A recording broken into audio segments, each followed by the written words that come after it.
Children, let us study about the Bengaluru division.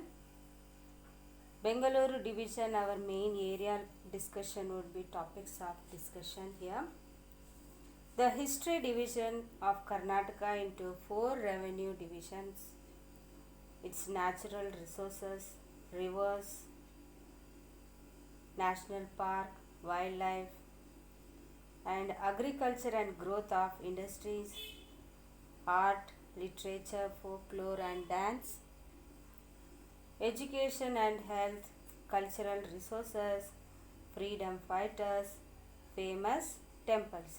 These are the topics today we are going to discuss in Bengaluru division. Children, have you seen the Karnataka flag? Yes, in the map upside is yellow and bottom is red color, isn't it? Yes, and Karnataka is a state in southwest India with Arabian Sea coastal line. You want to see in the map, okay?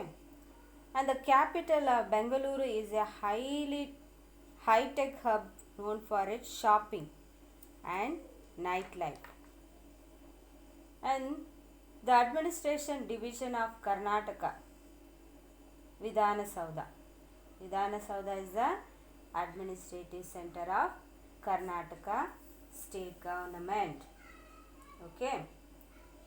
In order to facilitate better administration, Karnataka is divided into 4 revenue divisions.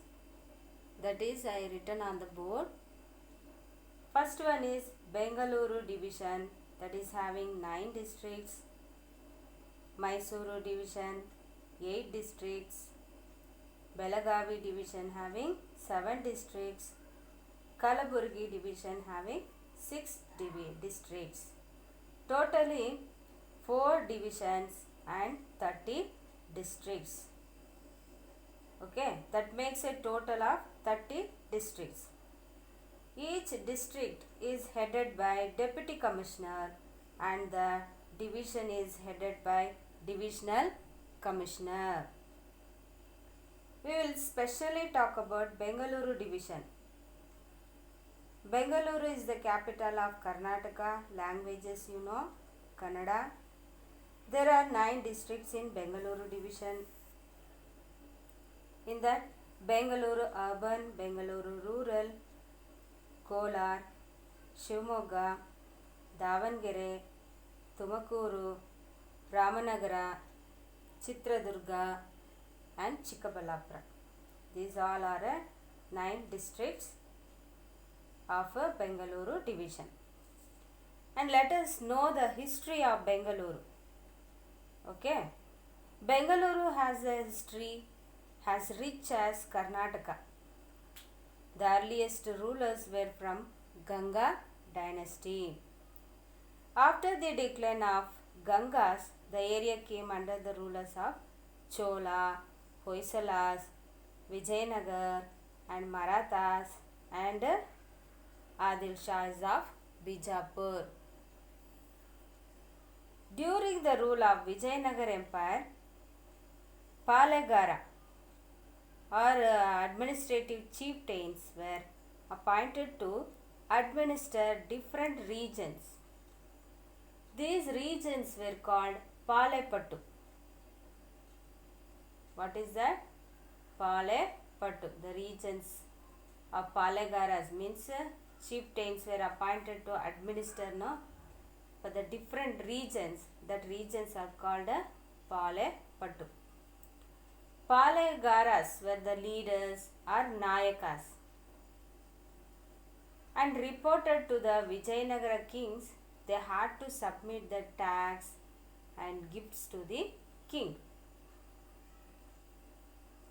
Next, we are going to study the natural resources of Bengaluru. Resources obtained from nature are natural resources like rivers, forests, waterfalls, animals, soil, minerals, and then mountains. These all are natural resources. Bengaluru division has tropical monsoon climate, whereas Kolar has the hot climate. Climate of all the districts are not similar. Okay, they have a different. And Shivamogga receives the highest rainfall, whereas the Chitradurga receives the lowest rainfall. The remaining districts, Tumakuru, Davangere, Ramanagara and Chikkaballapura, these all the districts receives moderate rainfall. And many of these rivers of this division originates in the Western Ghats. Some of the important rivers of this division are Uttara Pinakini, Dakshina Pinakini, Tungabhadra, Vedavati, Shimsha, Sharavati and Varada. And world famous Jog Falls is in Shivamogga district. It's in Shivamogga districts. Have you visited anyone Jog Falls? It's a very nice place. Go and visit. Okay. Some important dams, if you see here, means Gajanur Dam, it's in Shivamogga. Tungabhadra Dam, it's also in Shivamogga. Vani Vilas Dam, Chitradurga. And Markonahalli, it's in Tumakuru district. These all are the dams. Many rivers in the Bengaluru division have either dried or in the verge of extinction due to the pollution, deforestation and uncontrolled urbanization. Yes, no? Next, mineral deposits. Kolar gold field is one of